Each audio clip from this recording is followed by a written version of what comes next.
eu quero fazer uma reflexão com vocês.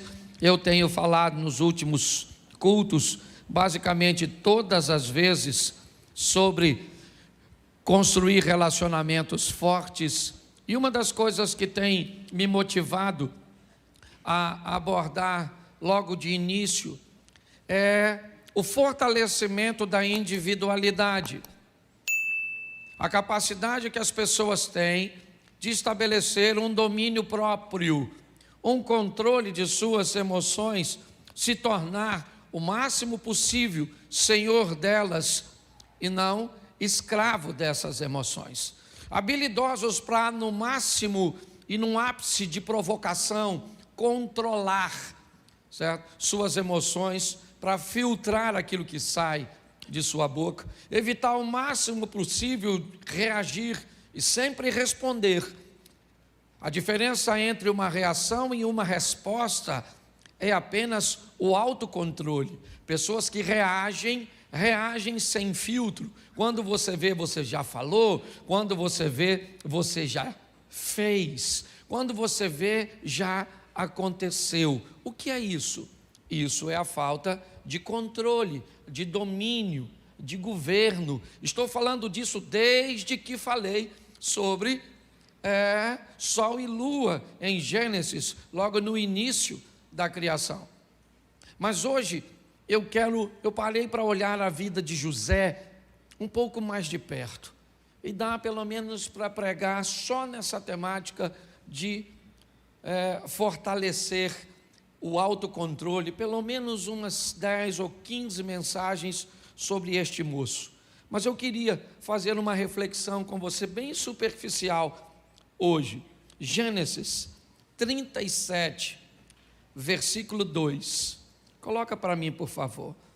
Enquanto colocam aqui, pastor, como vai ser o Natal, né? Nós estamos mudando o modelo dos nossos anúncios, por isso eles não passaram aqui hoje. Bom, nós não vamos ter culto no sábado, não há culto, aquele culto do sábado, domingo, que seria a comemoração. Nós não vamos ter no Natal, ok? Você passa com a sua família e no domingo, dia 25, nós vamos ter 2 cultos normais, 15 para as 5, certo? 15 para as 18 e às 20 horas. No ano novo, aí sim, nós vamos ter o culto da virada. Vocês vão ver o anúncio depois, começando às 22 horas, terminando, certo? 00:30, vamos ficar assim, para ficar mais fácil. E então, no domingo, dia 1º, já que já tivemos um culto de virada, nós vamos ter apenas este culto, o culto mais cedo, ok? Então, no domingo, dia 1º, não haverá o culto das 20, tá certo? Então, assim vai ser o nosso modelo. Bom, vamos lá, diz assim o texto: estas são as gerações de Jacó. Sendo José de 17 anos, apacentava as ovelhas com seus irmãos, e estava este jovem com os filhos de Bila e os filhos de Zilpa, mulheres de seu pai. E José trazia uma má fama deles a seu pai. Feche seus olhos. Senhor nosso Deus e Pai, em nome de Jesus, eis aqui a tua palavra, continua falando conosco e usa-me, ó Deus, como um canal de bênção, pelo poder do nome de Jesus. Amém. Glória a Deus. Amém. Bom, nós temos algumas informações muito importantes nesse texto acerca desse personagem bíblico, um dos grandes homens da Bíblia num todo, mas principalmente no Velho Testamento ou no Antigo Testamento. José é um cara extraordinário. Nesse versículo aqui, nós temos diversas informações. A primeira é quando a história dele entra em cena, quando as coisas começam a acontecer na vida de José. É muito precoce, é muito cedo. Quando nós olhamos a cultura cuja qual ele está inserido, um homem se tornando, e tomando a maioridade, numa idade mais avançada, ok? nós vemos que aos 17 anos de idade, as coisas começam a acontecer na vida deste rapaz. 17 anos, ele já tem por profissão o pastorado. Ele é pastor de ovelhas. É importante observarmos que nessa ocasião, ele é o filho mais novo. Ele está ao lado das referências. Seus irmãos, todos mais velhos, encabeçados por Rúben, certo, que é o primogênito de Jacó. É importante entendermos que José já nasce num ambiente estabelecido, e ele não é muito bom. Nós vemos esse texto terminar que há uma má fama, há um comportamento incorreto. Esses rapazes não seguem as instruções, eles não cumprem os protocolos estabelecidos por seu pai, tanto nas orientações de seu pai, quanto na obediência a Deus. Ou seja, a história de José, ela talvez esteja bem colocada hoje para nós, onde as coisas estão começando cedo demais. Onde cedo demais precisamos tomar as responsabilidades de nossos atos, talvez não as obrigações. Porque a minha geração, ela se fortaleceu de uma tal forma que ela facilitou a geração de vocês. Vocês não sabem o que é comer carne uma vez por semana, certo? Vocês não sabem o que é não ter acesso a um Danone, a um sorvete, a uma Coca-Cola. A geração de hoje não sabe o que é isso. Provavelmente aqui quase todo mundo come carne quase todo dia. Pode não ser a melhor carne do mundo, mas é. Tá certo? Você tem muitas coisas que a nossa geração anterior construiu e ofereceu a vocês. Mas inevitavelmente vocês têm que lidar com as responsabilidades das ações. As referências estão aí, é importante você olhar isso. E cabe a você definir o que você vai copiar, o que você vai modelar, como você vai se comportar. Porque as referências estão aí, boas e ruins, perto e longe, sempre estiveram. É importante você entender que esse camarada é o filho mais novo, que está olhando para uma equipe de nada mais, nada menos, 10 irmãos. Ele é o 11º, Benjamim ainda vai nascer, e Diná, uma menina. Então 10 rapazes precedem José, com um comportamento incorreto, com uma postura que não é das melhores, influenciando um garoto ainda em formação, de 17 anos, trabalhando junto com este garoto. Ou seja, José, ele vai conviver neste ambiente de corrupção, neste ambiente tóxico, com 17 anos de idade. Talvez isso deformaria você, talvez isso criaria problemas para você, mas para ele não. Ele conseguiu sobreviver às referências negativas. Porém, José não é perfeito como ninguém. José tem uma postura que talvez não seja uma postura muito legal. É muito legal nós falarmos da má fama dos outros, mas neste versículo eu também encontro algo que me dá direito a não falar tão bem de José assim, a sua postura de denúncia. Nesse texto nós já vamos começar a descobrir que os irmãos também têm motivos para não gostar dele, porque ele é alguém que leva a fofoca, ele é alguém que leva informações negativas. Eu não vejo em nenhum texto bíblico que este garoto de 17 anos tenha confrontado seus irmãos pelo comportamento negativo. Talvez porque não se sentia em autoridade, eu entendo perfeitamente. Mas ele vai para casa e conta para seu pai que seus irmãos estão com comportamento incorreto. Então, diga-se de passagem, os irmãos de José não precisa que ele sonhe para ficar com raiva dele. Às vezes nós olhamos para alguém contando uma história a nosso respeito, ou a respeito de alguém, e nós não paramos para pensar que por mais certo que alguém esteja ao olhar a alguém fazendo uma coisa errada, nós precisamos também dar uma olhada na nossa postura no que diz respeito a isso. Ele vai para casa e conta para Jacó: ó papai, Rubem está vacilando, Judá não está indo bem, Isacar está com problemas, Zebulun está fazendo isso, Gade faz isso, Azé faz dessa forma, Simeão faz desse jeito. Então pare e pense. 17 anos de idade, um menino trabalhador, é verdade.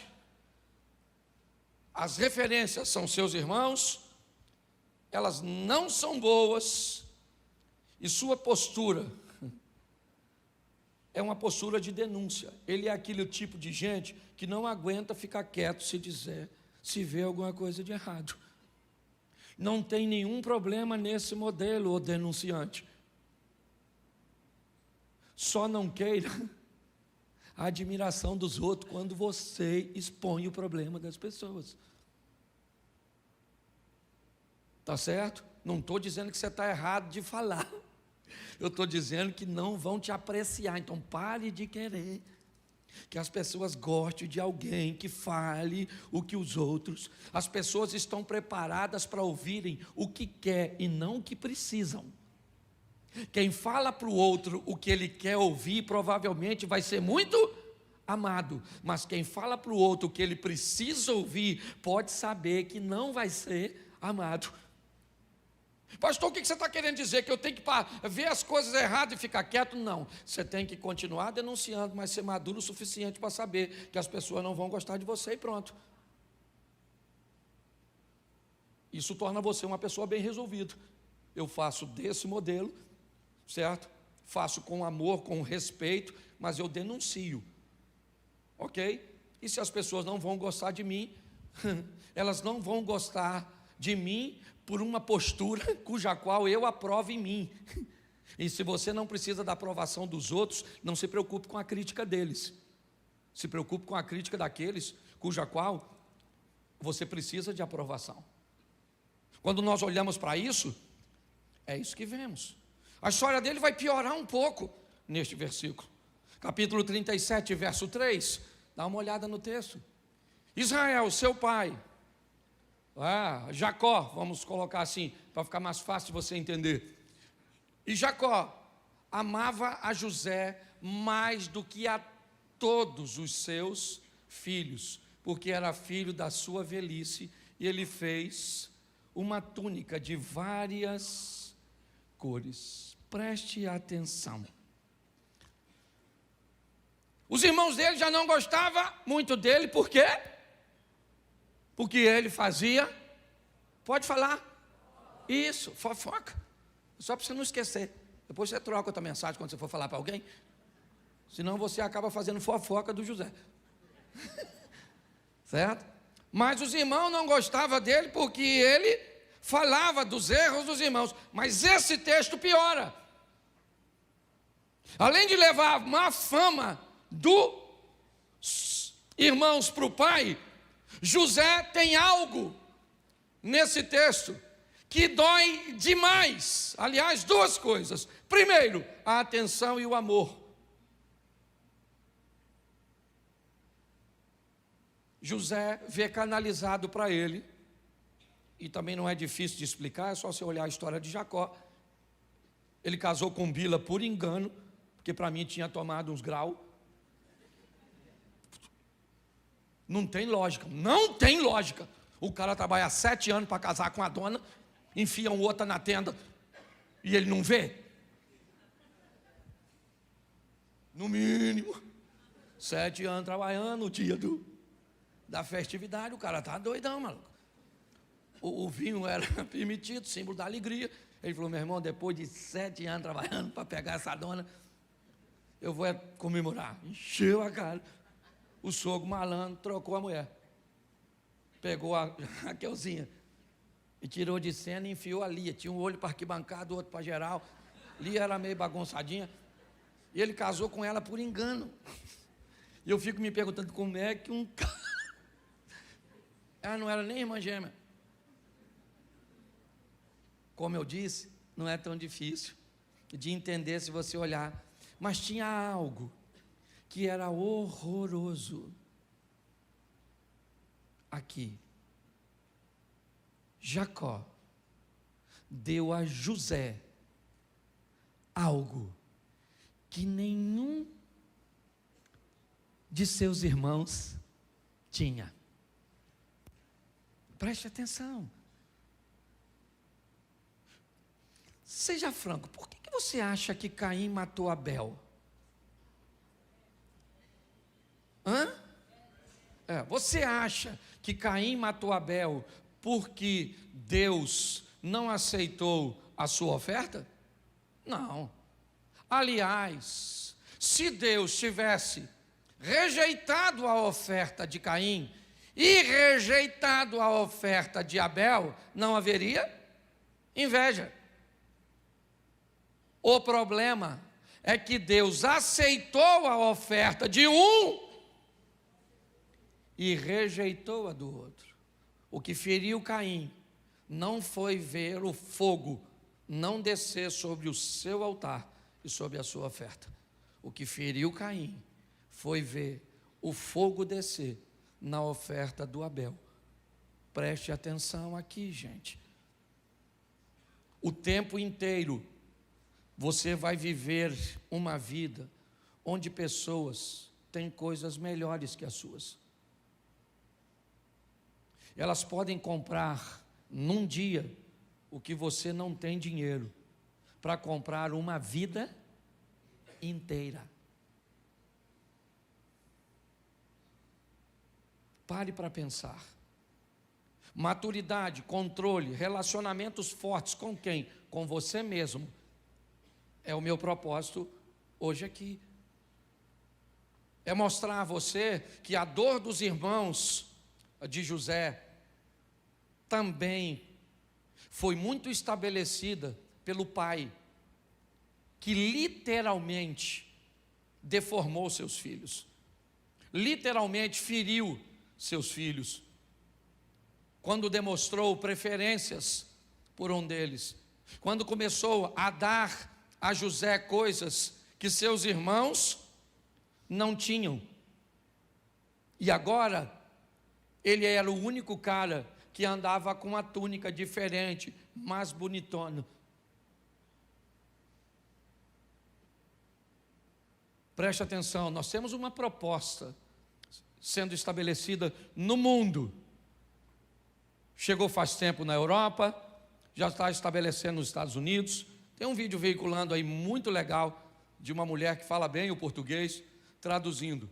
A proposta do sistema governamental do mundo é: você é feliz sem nada.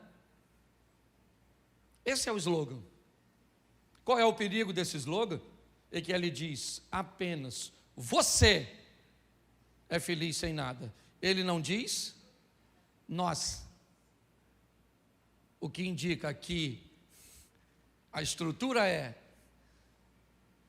um grupo bem pequeno tem tudo e um grupo bem grande não tem nada. E pasme você, ele é maravilhoso. É uma proposta extraordinária para a classe que já não tem quase, porque preste atenção, não se sabe se dói mais não ter, ou se a dor de verdade é um ódio enrustido de quem tem. Às vezes é muito confuso. Será que o que me dói de verdade é não ter? Ou será que o que me dói de verdade é ver você tendo, você andando, você usufruindo? Agora preste atenção, que entre o quase nada e o nada está a vida. Preste atenção. Quando um pobre pensa que a proposta de não ter nada atrapalha mais alguém que está mais acima do que ele, do que propriamente ele está esquecendo que sem nada, praticamente todo mundo vai viver a miséria. Essa história, ela entrou na minha mente porque é o que eu vejo hoje na minha nação. Uma nação que torce para que quem tem alguma coisa num sistema capitalista quebre, se destrua. Porque pelo menos eu vou conviver com uma dor menor, que agora pessoas que têm muita coisa não vão ter. Mas prestem atenção, a proposta não é tirar um pouco do que ela tem, é tirar tudo. Esse é o grande desafio. Quando eu olho para esse texto, por isso que às vezes a gente brinca dizendo que a Bíblia, ela é mais atual que o jornal de amanhã. Nós olhamos e vemos claramente um ambiente sendo preparado, e é o que vemos aqui. Olha só, os irmãos de José não gostam dele, é verdade, porque ele fala demais? Sim, mas fique tranquilo, porque esse cara vai amadurecer. Eu estou falando de um garoto de 17 anos, eu estou falando de um adolescente, de um jovem, que tem direito a falar demais, que tem direito a contar seus sonhos para quem não deve, que tem direito a se atrapalhar. Mas eu vou chegar lá na frente e vou te mostrar que um dia esse garoto vai virar um homem. Mas qual é o problema? É que hoje nós estamos cheios na igreja de gente que não tem mais 16, 17, 18 anos. Está com 25, 30, 40, 50, 60 anos e que ainda não amadureceu. Tem problemas no casamento que são coisas infantis. Pare e pense. Está aqui, ó. Ele tem coisas que o irmão não tem, e ele usa. Ele usa. Sabe, é como a senhora ir fazer uma visita. Deixa eu pegar um local aqui. Numa comunidade carente, com a bolsa da Louis Vuitton. É como você entrar numa comunidade para fazer uma visita a uma família carente, numa Mercedes-Benz. Tem alguma coisa de errado com o local? Não, com você. Nós precisamos saber para quem mostramos as coisas. Boa parte das pessoas que vivem ao nosso redor não são capazes de digerir o que nós temos, o que nós somos capazes de fazer. O seu potencial, ele incomoda muita gente. A sua beleza incomoda muita gente. O seu sorriso incomoda muita gente. A sua casa incomoda muita gente. O seu estilo de vida incomoda muita gente. Sabe o que esse cara vai fazer? Preste atenção, verso 5. Sonhou também José um sonho e contou aos seus, e por isso os aborrecia. Eles o odiavam cada vez mais. José tinha que parar de sonhar, sim ou não? Sim ou não? O que ele tinha que fazer? Parar de falar de seus sonhos. Para todo mundo ele tinha que parar de falar? Não. Para quem não tem condições de ouvir. Hoje, ontem foi, rapaz, não sei mais. Foi ontem à noite que eu estava no Júnior, na Reviver.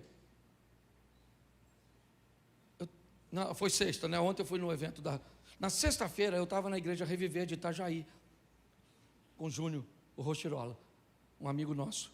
Ele sentou do meu lado e ele começou a contar para mim algumas coisas bem próximas das coisas que eu tenho vivido. Literalmente, é como se Deus falasse comigo: Cláudio, pode falar com ele. Porque quando você fala com alguém que vive coisas bem próximas de você, não tem problema. O problema é que quando, de vez em quando, nós queremos falar de coisas que acontecem na nossa vida e são maravilhosas, e outras pessoas não têm condições nenhuma de chegar nem perto. Aí nós estamos criando problemas na nossa família, com os nossos amigos. Aí eu pergunto a você, e aí fica a cargo, porque hoje a minha mensagem, ela é rapidinha nesse culto, mas ela é interativa. Eu pergunto a você, será que José era tão inocente? Será que ele não foi capaz de notar? Porque preste atenção, aborreciam ainda mais. O que indica que quando ele começou a falar para os irmãos, já tinha uma expressão de aborrecer, ele só aumentou. Será que ele aumentou porque ele era inocente? Não sei. Será que era imaturidade? Eu também não sei. Ou será que não era provocação? Porque está assim de gente que sabe que vai ferir as pessoas, sabe que vai machucar, que vai causar inveja, que vai criar problema, que vai ter uma dissensão, mas são pessoas provocadoras. E você sabe que tem muita gente assim. É importante nós entendermos por que as pessoas não gostam de nós. Nós já sabemos que elas odeiam o que nós fazemos. Por quê? Só porque nós fazemos. Mas elas não deveriam nos amar porque nós fazemos? Não. Tem um grupo que não consegue conviver com o sucesso do outro. E vai levar tempo para que essas pessoas... Então vocês cantam aqui, beleza. Vocês cantam aqui, tranquilo. Vocês acham que todo mundo... Não, tem gente que vai falar que você não canta, que você é desafinado, que você não toca, que você não prega, que a sua roupa é esquisita, que as coisas não vão funcionar. Então eu fico pensando, ele era novo, é verdade, mas bota o 7, porque sempre pode piorar. Eis que estávamos atando os molhos no meio do campo, e eis que o meu molho se levantava e ficava em pé, e eis que os vossos molhos rodeavam e se inclinavam ao meu molho. Esse texto aqui, por favor, não quero falar mal do José não, mas me parece que ele é um provocador. Ele já viu que os irmãos ficam aborrecidos com a possibilidade de sucesso dele, e ele está provocando. Eu sonhei, eu tenho uma capa que vocês não têm, eu tenho. Bota o 11. Não, deixa eu falar uma coisa para você do 7 primeiro. Repita comigo. Não fale de seus sonhos. Viva. Isso. Não fale do seu crescimento. Cresça. Pare de falar com as pessoas. Entendeu? Mostrar seu crescimento dói muito menos do que falar dele. Todas as vezes que se fala, se fere muito as pessoas. O verso 11 agora, aqui é muita informação. Seus irmãos, pois, o invejavam. Seu pai, porém, guardava esse negócio no seu? Pois é. José continua sonhando, sonha que sol e lua e as estrelas se inclinam perante ele, continua contando para seus irmãos, certo? Seus irmãos o invejam cada vez mais, ok? Seu pai guarda o silêncio. Jacó é aquele cara que não entende, mas não questiona. Ele está na dele. Provavelmente o que Jacó está vendo é que há uma promessa que começou em Abraão, que passou por Isaac e que chegou nele, mas quando ele olha para frente, ele não consegue ver os seus filhos, com a posição que tem, com a vida que tem, poderem alcançar o projeto que Deus tem. Porém, apesar de serem filhos descompensados, filhos imorais, Pessoas com comportamento incorreto, eles são filhos.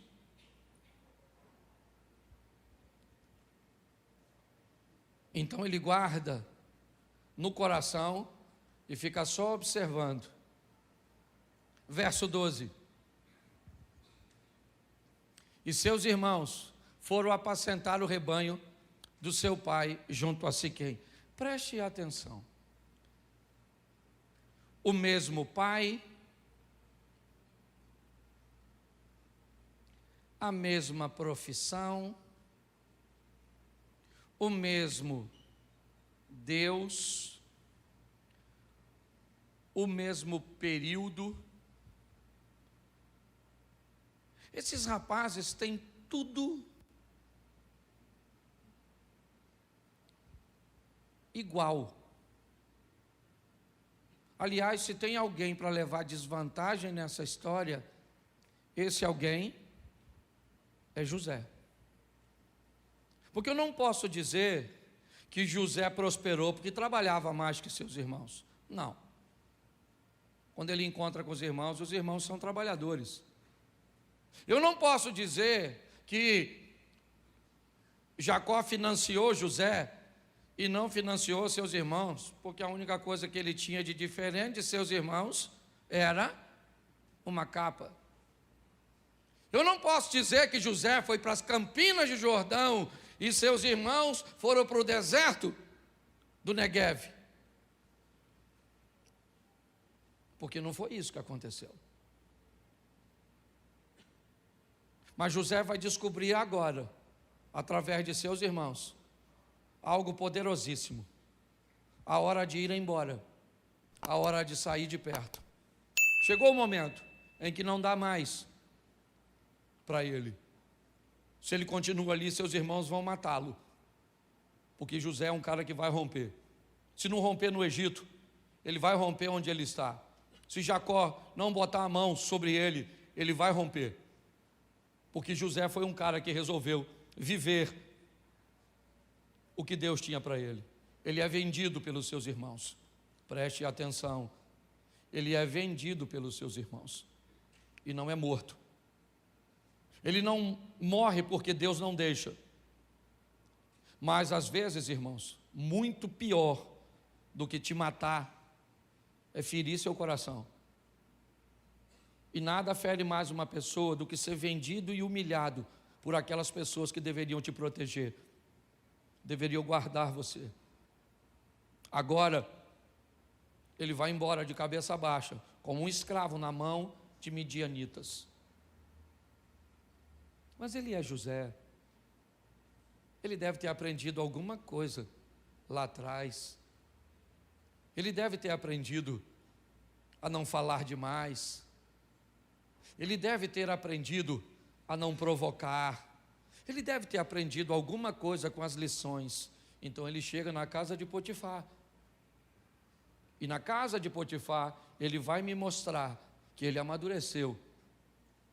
Porque Potifar confia nele de uma forma tão extraordinária que tudo está na mão do José.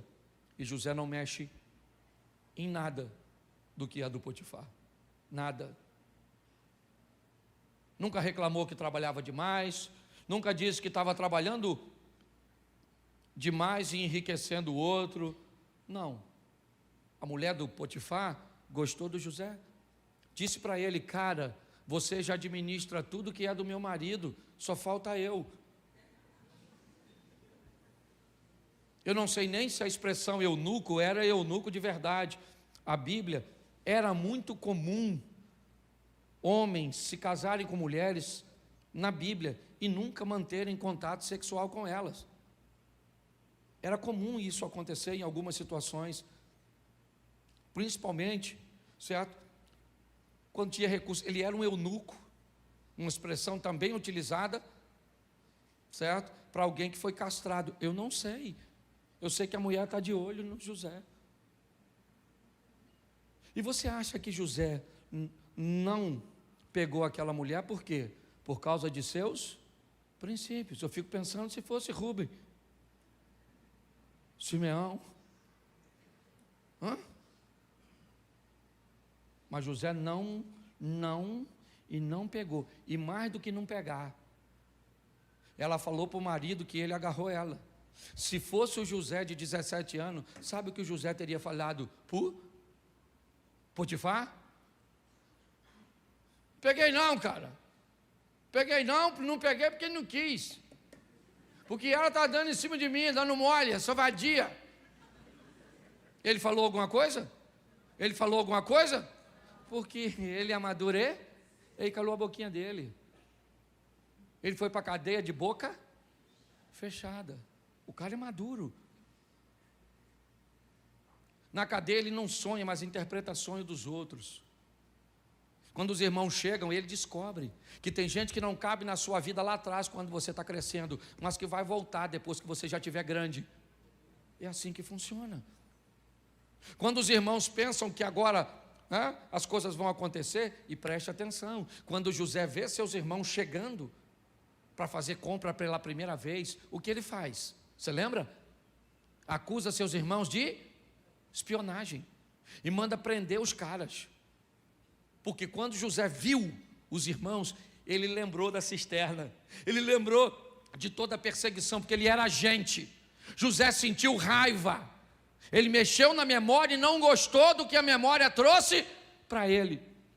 Ele se aborreceu, porque você também tem direito de se aborrecer, porque você também tem direito de olhar para seu passado e descobrir que lá atrás você viveu coisas. E saiba de uma coisa, Deus nunca vai apagar isso de você. Você quer esquecer quando alguém abusou de você? Não vai. Você quer esquecer quando alguém traiu você? Não vai. Porque é para você lembrar que apesar de tudo que te fizeram, Deus te manteve vivo, Deus te manteve de pé. Então não peça cura de algo que Deus não vai te curar. Ele mexe na memória, viu, lembrou, a raiva subiu. Ele pegou os irmãos e diz: vocês me jogaram numa cisterna, porque não tinham uma prisão, mas eu tenho, é para lá que vocês vão. E lá na prisão, os irmãos estão encarcerados. E José começa a conversar com ele mesmo. E quando ele começa a conversar com ele mesmo, ele começa a se perguntar: se esses caras não tivessem me vendido para cá, eu seria quem sou hoje? Será que foi exatamente, eles tentaram me fazer o mal, mas Deus transformou o mal em... Aprenda uma coisa, Jesus encontra com Judas e diz: amigo, lembra disso? A que vieste? Pedro está conversando com Jesus e Jesus disse: para trás de mim, Satanás. Querido, deixa eu fazer uma pergunta para você. Quem é que tinha Satanás? Judas ou Pedro?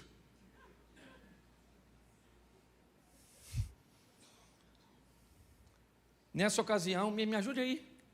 Quem é que tinha essa... Quando Pedro diz, Jesus disse assim: olha gente, vocês precisam estar preparados, porque eu vou ser preso, todo mundo vai embora, aí eu vou morrer. Aí Pedro falou assim: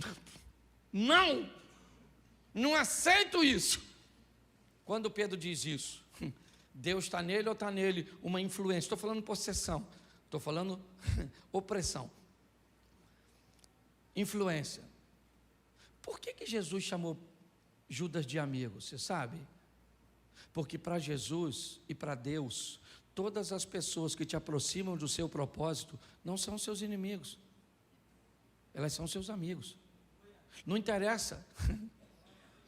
Eu tenho um primo que há muitos anos atrás, Tizeca, a mãe dele foi viajar e ele levou um grupo de amigos para a casa dele para beber. Os amigos assistindo um jogo bêbado, na época aquelas televisões grandes, 29 polegadas, aquela, na época era top. O copo de cerveja virou. E aí queimou a televisão. Quando minha tia chegou, expulsou ele de casa. Ela estava no limite. Ele foi para São Paulo, morar uma época lá, e lá recebeu uma oportunidade extraordinária da filha dele, da vida dele. Ele foi trabalhar numa multinacional e ficou muito bem lá. O que ele fez depois é responsabilidade dele. Mas quando a mãe dele botou ele para fora de casa, parecia ser mal, não, sim ou não? Mas eu fui diversas vezes quando ele morava em São Paulo. Ele vivia uma vida extraordinária lá. Quando alguém faz algo com você que te aproxima do propósito que Deus tem para você, as coisas mudam. 3 dias foram o suficiente para José fazer a leitura. Manda soltar os irmãos. E depois você lê, porque tem uma tradução que me encanta. Ela diz: e José falou ao coração dos irmãos. Calma, gente. Vocês não me venderam. Vocês são parte do processo. Deus usou vocês. Olha só, Deus usou vocês para me vender, porque Ele sabia que tudo isso ia acontecer. Então vocês não são meus inimigos. Vocês são parceiros daquilo que eu estou vivendo hoje. Sabe o que é isso? Maturidade. Eu trabalhei numa empresa durante 12 anos. E um belo dia, um cara que eu sequer conhecia entrou na minha sala. Ele me mandou embora. Eu botei o que eu tinha numa caixa, enfiei dentro de um Gol bolinha que eu tinha. Meus filhos nasceram quando eu trabalhava lá. Foi o marido de Luzia, Armindo, um homem extraordinário. Um dos caras mais fantásticos que eu já conheci na vida. Ele tinha saído da empresa e pediu para que eu ficasse no lugar dele. E esse cara me mandou embora. Um tal de Marcelo. Eu lembro do dia que ele me mandou embora, juntei tudo, vim para casa, passei na casa de um amigo meu ali, chorei. Tinha medo de falar para ela que eu tinha sido mandado embora. Eu queria encontrar esse cara de novo. Porque esse cara é um príncipe, bicho. Pensa num cara extraordinário. Porque se ele não tivesse... Esses dias eu fui lá na empresa. Passei lá que eu tinha que resolver um negócio. É um túnel do tempo. Se eu tivesse lá, esse Marcelo, eu tenho que beijar ele. Até quando eu vejo o outro Marcelo, cadê o Marcelo da Renata? Tá ali. Quando eu vejo qualquer Marcelo, eu falo, vem cá, já que eu não posso. Então eu vou falar uma coisa com você. Construa um relacionamento forte com você mesmo. Eu vou estar falando sobre estabelecer relacionamentos fortes com Deus, com outras pessoas. Mas quanto mais forte você estabelecer um relacionamento com você, 1000 irão ao teu lado, 10.000 à tua direita, e você não será atingido. Apenas com os seus olhos verás. Então força, força, força.